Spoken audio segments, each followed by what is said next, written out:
Hi everyone, I'm Alicia Fiorletta, Content Strategist for Retail TouchPoints, and I have joining me right now Mark Schwans, who is the Senior Director of Solutions Marketing for Revionics. Mark, thanks so much for taking the time. Thank you. Thank you for having me. So I want to talk to you a little bit about some of the trends that you're seeing in terms of promotions, because obviously we're living in an omni-channel era. The shopper is more educated and empowered than ever before. So what trends are you currently seeing, in terms of omni-channel promotions, and more importantly, what challenges are you seeing, that are facing retailers right now? Well, I believe there's been a significant transformational shift in promotions, and a lot of that's been driven by the economy, a lot of that's been driven by also the technology that's out there. Economy from the financial crisis, so everyone went with deep discounts, have to keep their customer in charge and get that loyalty. But that's an unsustainable strategy. And now you add technology to that, and that price transparency and shopping, the journey has been completely transformed. So now retailers know they cannot continue to have that deep discount, but how can they now understand that psychology of the customer to really create a promotion that resonates with their customers, their consumers and shoppers, aligned with the strategy that they want to have, and do that in a profitable manner. So by understanding strategy and data and bringing that together to help you give that recommendations and understanding. I mentioned before of promotions only being in their infancy. If you look at the transformations of promotions in the last 5 years, it's been very significant. Who knows really what's going to happen in the next 5 to 10 years? It's going to be completely different. And it's not just the types of offers and discounts that are out there, but the methods that people will go to communicate that, whether it's Facebook's, whether it's pin interest, or that next new technology which we don't even know yet. Now, it's a very interesting point, especially when we're talking about consumers almost demanding more relevancy out of their shopping experiences, whether it's from a retailer they're really loyal to or whether it's, a retailer they shop with here and there. I still think there's a demand, an increased demand for more customer-centric promotions. So do you have any insight about how retailers can tackle that or start developing a strategy for that new need? Yeah, a large part of that is, if you look at a lot of the responses and surveys by what consumers say, is they feel they give a lot of information and they'll be willing to give that information about themselves for more personalized promotions, more personalized information, and actually it's not always personalized promotions, for a better experience really from that retailer. The challenge from a retailer perspective comes to a few things. One, it's understanding that information that's being given to you. How do you dissect it? How do you understand that? How do you align that with the type of retailer and brand that you want to promote about yourself? And then how do you do that really in a profitable way? And profits are important because it's in order to obtain those profits, that allows you with a relationship with that consumer.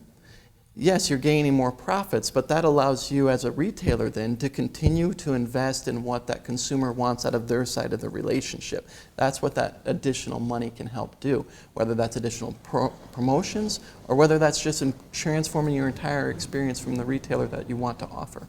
No, that's great. So based on your feedback, Mark, it seems like there are a variety of different elements at play when it comes to creating effective promotions. It's, the business perspective, the brand, the product assortment, what the retailer wants to focus on from a promotions perspective, but also the consumer's perspective, because, we're learning more and more that each shopper has their own unique journey, their own unique preferences. So there's a lot of information at play, it seems, to really maximize promotions nowadays. Absolutely. And everything's been completely fragmented. There's no one answer of what every shopper wants at that specific point in time.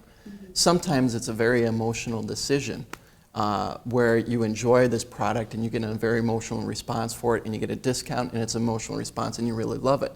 Other times it could be a discount has led you to where you might be shopping for biscuits, and you go and you're going to shop for a biscuit. Well, rather than you see the generic brand and you see the national brand, well, maybe the national brand was on sale. Maybe that's enough to just shift you over to the national brand for that particular time. You went to get biscuits. So there are many different reasons of why people do it, or what they're looking for with their promotions and what they want to get out of that. So. No, that's great. So this kind of leads us, you're talking about the emotional element of shopping or the psychology of shopping, which I think is so interesting. And I think these topics really come to light during the holiday season. And obviously we're in October now. People are kind of, face down into their holiday planning and execution strategies. But, to close out our conversation, I'd love to hear if you have any final tips or best practices for retailers as they think about the holiday season and, of course, their strategies for the year ahead. Well, one of the things that we're seeing just in the holidays, if you just even look globally now, is the idea of a holiday is no longer even just kept within a region. Mm-hmm. So Black Friday was a North American holiday. Well, that's now starting to show up in Canada. It's starting to show up in the UK, where the shoppers want this type of cross-pollination feeling. So there's a lot of that type of feeling that goes along with it. But even Black Friday in the US has transformed quite a bit, and it's going to be interesting even to see how much that continues to happen. Some of it is driven by retailers continuing to bring back that time, if we're talking about all the channels and the omni-channel. So the store shopping is getting brought earlier and earlier into Thanksgiving. Mm-hmm. But again, that's there's a question of how effective that's really been, and has it taken away that event, that Black Friday event feeling. Mm-hmm. But you add on top of that, now you have Cyber Monday. But Cyber Monday is coming earlier and earlier, where people are trying to create their promotions earlier than that. A few things as people are looking at these promotions and strategies is it's going to be changing. So you not only have to understand what the data was telling you this year, what it was telling you last year, but what it could be this next time through. Right. Target is a perfect example for that. Their head of digital brought up a comment where, well, if you're going to fail, just don't fail publicly. And that was with the Lilly Pulsar promotion. But again, if you read at it, the projections that they had is when they tested their systems, it was all that much higher than their highest Black Friday sales. So, and when they did that specific promotion, it destroyed their Black Friday sales, and we all know what happened from that. So that's one of those things where, again, you have to look at your prior data, you have to understand what happened, but you have to be able to predict and forecast in the future, and you have to be able to continuously adjust and learn and improve what you're doing, and take those prior learnings to predict what's going on in the future. But that's also where you always still will have to have that art and that intuition to know what you're looking at, to understand where is the risk, how confident are you in some of these forecasts, to understand what you should be doing going forward, to put in those risk mitigation strategies where needed.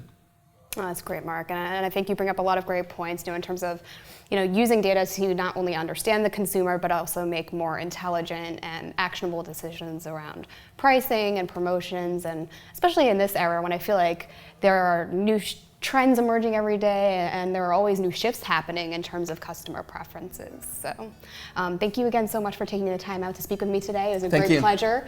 And thanks everyone out there for watching.